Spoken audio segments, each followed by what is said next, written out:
नमस्कार दोस्तों, आप सभी का स्वागत है आपके अपने चैनल डिजिटल मित्रा में। दोस्तों, आज हम बात करने वाले हैं दिल्ली पुलिस कांस्टेबल के पार्ट 2 में, जिसमें हम बात करेंगे सिलेबस और क्या आपकी योग्यता होनी चाहिए उसके बारे में। साथ ही हम बात करेंगे कि ड्राइविंग लाइसेंस आपके पास होना चाहिए नहीं होना चाहिए, अगर होना भी चाहिए तो किसके लिए ज़रूरी है, वो चीज़ें हम इस वीडियो में जानेंगे। तो चलिए दोस्तों, वीडियो स्टार्ट करते हैं। दोस्तों, जैसे कि आप सब देख पा रहे हैं, मैंने यहाँ पे दिल्ली पुलिस कांस्टेबल का ऑफिशियल नोटिफिकेशन ओपन किया गया है। साथ ही जो ये नोटिफिकेशन है, इसमें पॉइंट नंबर 7 पे आपकी इनिशियल क्वालिफिकेशन मेंशन की गई है। इसमें इनिशियल क्वालिफिकेशन मेंशन किया गया है कि 7 सितंबर तक, यानी closing date of receipt of application तक, आपकी जो एजुकेशन है वो कंप्लीट हो जानी चाहिए, यानी कि आप 12th पास हो जानी चाहिए। आपकी 12th सीनियर सेकेंडरी पास होना जरूरी है, जो कि एक रिकॉग्नाइज्ड बोर्ड से होनी चाहिए। साथ ही जो एक्स सर्विसमैन हैं या दिल्ली गवर्नमेंट के पुलिस के अंदर वर्क कर रहे हैं मल्टीटास्किंग स्टाफ पोस्ट पे या अदर पोस्ट पे, बैंड्समैन ब्लेजर है, उनको अलग से रिडक्शन दिया जाएगा एजुकेशन के अंदर। साथ ही हम बात करते हैं ड्राइविंग लाइसेंस के लिए, तो यहाँ पे दे रखा है male candidate must process a valid driving licence for LMV motorcycle और car as the date of PE&MT। Learner licence is not acceptable. तो यहाँ पे जो मेल कैंडिडेट्स हैं उनके लिए एक ड्राइविंग लाइसेंस होना ज़रूरी है मोटरसाइकिल और कार के लिए।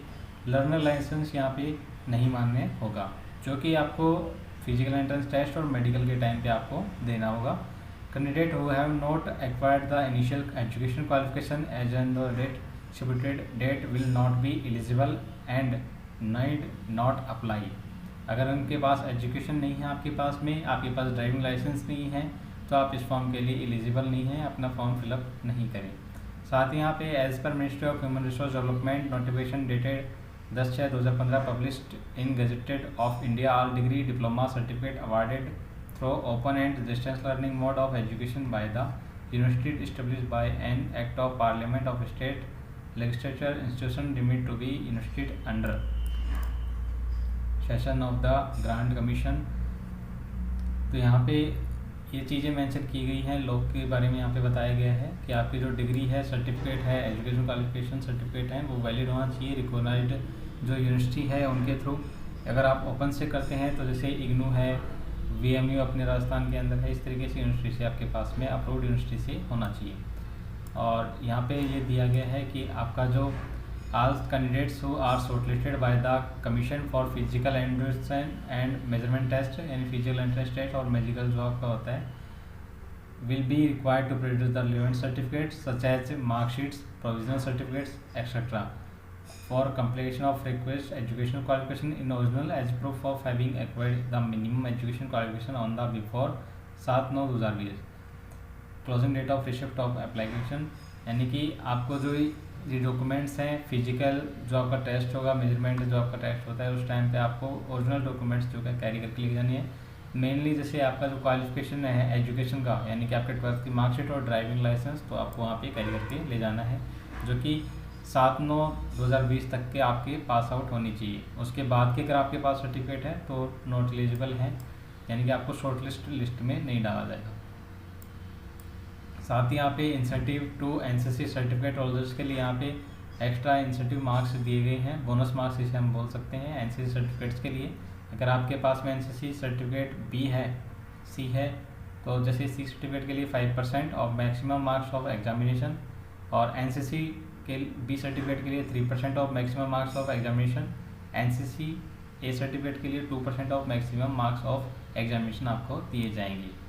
साथ ही the benefit will not be given on production of original certificate supporting their claim subject to verification at the time of document verification. यानी कि आपको इसके ओरिजिनल सर्टिफिकेट वहाँ पे देने होंगे, तभी आपको ये चीज़ें वहाँ पे दी जाएंगी। This benefit is not available for ex serviceman को ये चीज़ें नहीं दी जाएगी अगर उनके पास में NCC सर्टिफिकेट्स हैं। दोस्तों, अब हम बात करते हैं स्कीम ऑफ एग्जामिनेशन की, यानी कि आपका जो एग्ज़ाम होगा उसमें आपका क्या सिलेबस रहेगा, क्या पैटर्न रहेगा, वो चीज़ें हम इसमें डिस्कस करेंगे अब। So the examination will consist of computer-based examination, physical endorsement and measurement test, followed by the medical examination of the recommended candidates। यानी कि आपका कंप्यूटर बेस्ड टेस्ट होगा और उसके बाद में होगा फिजिकल एंडोर्समेंट और मेजरमेंट टेस्ट होगा, जो कि मेडिकल एग्जाम होगा, रिक्वायरमेंट कैंडिडेट्स का होगा। Marks scored by candidate in computer based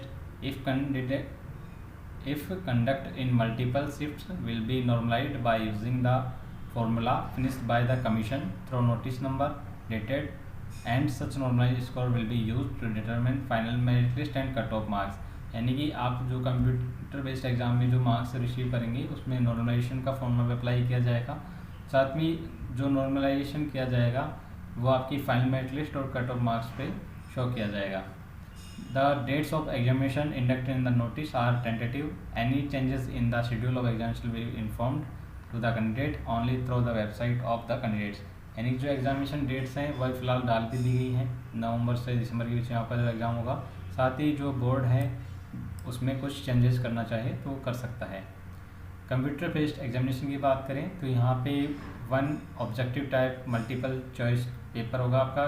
100 number के आपके क्वेश्चन होंगे, इसमें 100 मार्क्स के होंगे।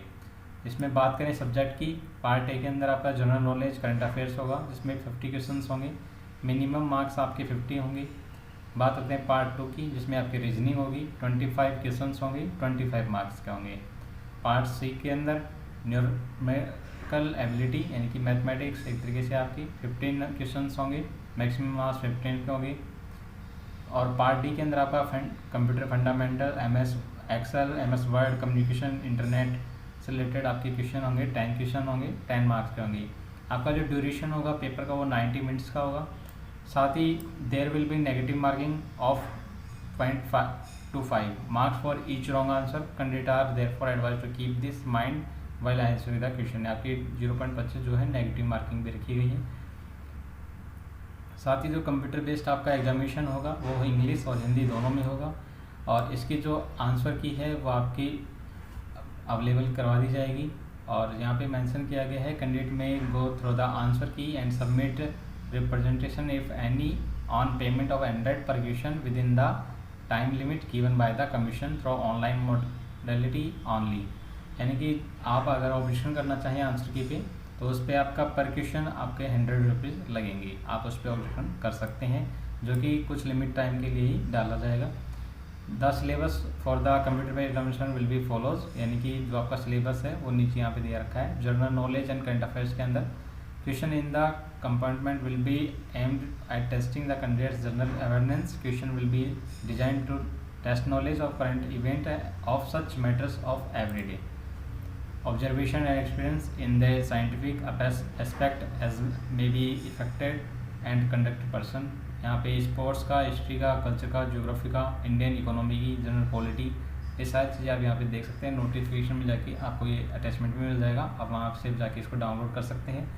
दोस्तों मैं आपको इसलिए नहीं बता पा रहा हूँ क्योंकि वीडियो जो है वो काफ़ी लॉन्ग हो जाता है, इसीलिए हमने इस वीडियो को काफ़ी पार्ट्स में भी डिवाइड किया है। रीजनिंग के अंदर आपका ये सिलेबस रहेगा, non verbal concept series, non verbal series, arithmetic series, coding decoding, relationships, virtual memory. Numerical ability के अंदर ये आपका number system, computation of whole number, decimal fractions, relation between numbers, fundamental, average, proportion ratio, interest, profit and loss. और computer based के अंदर आपका text editing of cells, email sending receiving से related आपके क्वेश्चंस होंगे। The question will be matriculation level, यानी कि आपका जो 10th पेज पे 12th पेज पे आपका जो पेपर है वो डिज़ाइन किया जाएगा, उसके अलावा आपका सिलेबस नहीं रहेगा। बात करते हैं physical endorsement and measurement test की, तो जो ये है इसके लिए मेजरमेंट डिसाइड किए गए हैं। मेल के लिए ये चीज़ें मेंशन की गई है यहाँ पे। अप टू 30 ईयर्स के लिए 1600 मीटर्स की रेस रखी गई है। लॉन्ग जंप, हाई जंप है, यानी कि अप टू 30 ईयर्स है तो 6 मिनट्स 14 फीट 39 इंच ये आपका हाई जंप है। Above 30 to 40 years 7 minutes 13 feet 36। Above 40 years 8 minutes 12 feet 3 inch 3। बात करते हैं फीमेल, और साथ ही यहाँ पे standard of physical measurement for male candidates के लिए है और भी मेंशन किए गए हैं। Physical measurement test will be taken only for those candidate who qualifying the physical measurement test. Standard of physical measurement as follows. Height जो आपकी मिनिमम 170 सेंटीमीटर, लक्ष्य by 5 centimetre of resident of hills area. साथ ही 5 centimetre SC/ST के जो candidates होते हैं, retired जो पर्सन्स होते हैं, या दिल्ली पुलिस के अंदर जो अभी मल्टीटास्किंग स्टाफ या पर्सनल जो काम कर रहे हैं उनके लिए रिलैक्सेशन दिया जाएगा।